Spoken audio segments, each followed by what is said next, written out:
তরকারি হয়ে গেছে, যে এবার একটু বাটিতে রেখে দিব আস্তে করে, দিয়ে প্রথম ভাতে গরম গরম যা খেতে লাগে না, অনেক সুন্দর লাগে। বেশি নাড়াচাড়াটা শুধু করা যাবে না আর কি, যেরকম বাজার থেকে কেটে আনবে পিস পিস সেরকমই গোটা গোটা পাতে পড়বে, আর তার সঙ্গে একটু মশলা পড়বে।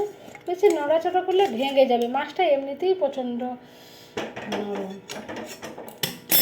এই দেখুন বন্ধুরা, গরম গরম, আমার তো খুব ভালো লাগে। আপনারা কে কে পছন্দ করেন এরকম লোটে মাছ? একবার হলে চেষ্টা করে খাবেন, খেলে ভালো, শরীরের পক্ষে ভালো। সামুদ্রিক মাছ এমনিতে ডাক্তার খেতে বলে, খাবেন খাবেন। সবাই ভালো থাকবেন, বাই বন্ধুরা।